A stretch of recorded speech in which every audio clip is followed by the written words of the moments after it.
Hey you all, Farmer Jesse here. Got a bunch of hay out here. Got a bunch of different things going on. In fact, we have a bunch of different things going on. So I thought I would take today and just kind of describe some of the different no-till trials we're doing here on the farm this year in 2019, and why we're doing them and how we're doing them. So let's do it.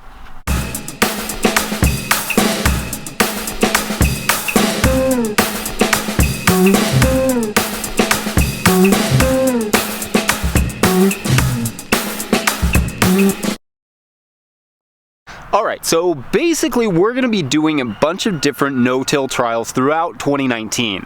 And the idea is that, I don't know, as the face of NoTillGrowers.com and these videos, and then the voice of the podcast and those sorts of things, I do feel some amount of obligation to understand some of the different no-till methods. And I've tried a lot of different no-till methods over the years. Now I'm understanding them a little bit better. And so I'm trying them with a more professional outlook and trying to understand how to do them on maybe in a profitable scale. And I was just realizing that in covering this, probably cost us about $180 to cover this, right, with hay. If I was to do all of that in my usual mulch, if I do 1 yard or 1.5 yards per bed, then that's 30, let's say it's $50, then it would be about not even 4 beds. So there's possibly some economic incentive to doing hay instead of compost. So I'm just kind of playing with that, and that's one of the big ones we're doing here. And we're and the difference between we've done hay in the past many times. The difference between this hay and the hay gardens we've tried in the past is that thing. So we're gonna move the tarp over top of this hay and try and get it to germinate some of those weed seeds that dropped, or really all those weed seeds that dropped. And that's gonna go on until like June. And we're not doing anything with this plot until then. So it's gonna have plenty of time to break down. We're gonna let it get wet for a few weeks, which shouldn't be hard because we're getting tons of rain. And I just want to see if it's not an economical option for us, because we get non-sprayed hay. Nobody sprays. One thing with hay, you got to check to make sure they're not spraying it with broadleaf herbicide. There's none of that. There's no chemical fertilizers on it. So we know the guy, he's really great, and he brings us hay in the middle of February. Other reason that I want to look at the hay option is maybe creating a more hybrid system. Just thinking about, we've been getting a ton of rainfall. In fact, our beds here, there's not a lot of this, but there is the occasional eroded spot, and it's even in the cover cropped areas, and it's just heavy rain. Like, I mean, we got 70 inches of rain here in Kentucky last year. I think if and it's been a few years, like something like 3 of the last 5 have been 70+ inch rain years. So we just have to deal with more rain now. So at least we have to prepare for it. So this, I'm wondering if it wouldn't be a better option in areas that are more prone, like this particular plot. Also, some other trials that we've got going on. Of course, Everbed is still rocking. It's got some kale that's kind of done now at this point. It's had a long season, but I'm gonna leave it in there absolutely as long as I possibly can, and then cut it out after I transplant tomatoes. That's the whole thing with Everbed. There's already a crop in when the next crop is going in. That's kind of the idea behind Everbed, is that it's photosynthesizing while the next crop is establishing. I've done a whole video about Everbed. I'll try and remember to link that. Also, we're doing, like I said, there's cover crop in here. So that's another thing, is there's a couple beds that are cover cropped. We're experimenting with different cover crop methods and how to kill off the cover crop, and also whether or not to just tamp it down and use it like a living mulch. So we're gonna do that with a little bit of landscape fabric.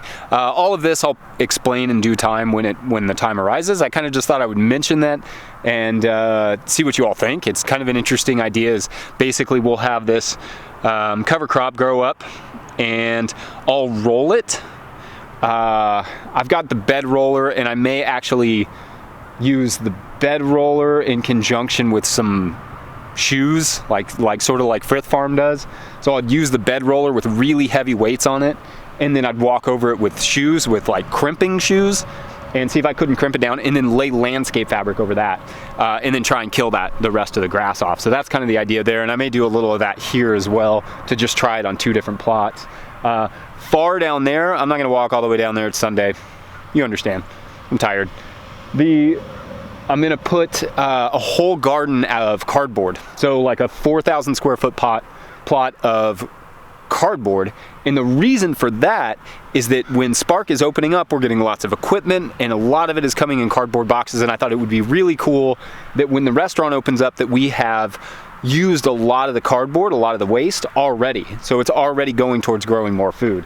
But I also just want to see how that works, like how the cardboard garden functions and just see what the difference is and how well it works. There's also a plot, again, Sunday, way out there somewhere, maybe there. You can see that black tarp way out there. That is going to potentially be perennial cover crop. More on that later.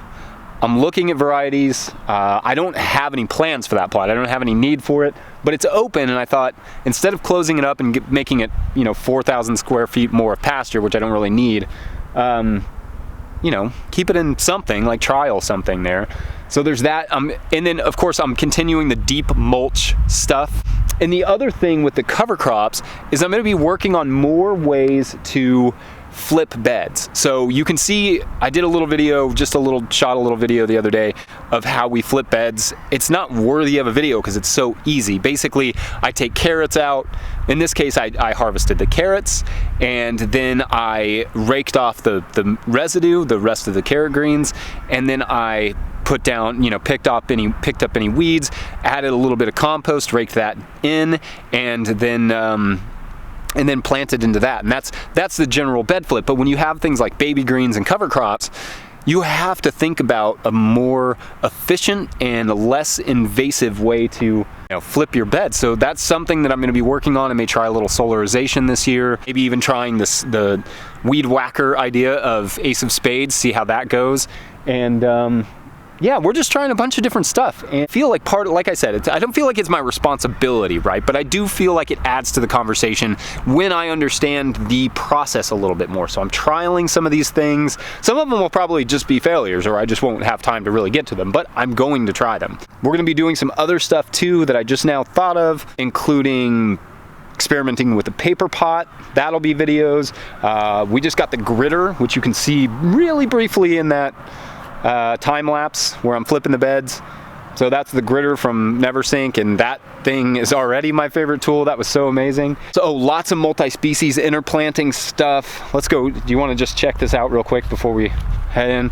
We're going to be doing lots of multi-species, trialing a bunch of different stuff. We're trying to add a little bit more to the conversation. This multi-species experiment here is going pretty well.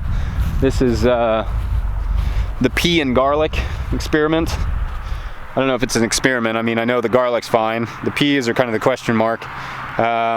They're doing really well. You can kind of see the peas came up really well. The garlic stand is really great. Pretty excited about all that. This is kind of an impromptu farm tour now. The December trial with the carrots, I think, is going to be a failure. Not a failure, I mean, I just don't think it's going to be adequate. I'll probably have to flame those carrots out and then replant carrots, so it's fine. But kind of had hoped I would have some carrots going right now, but it looks like they'll be a little late on those.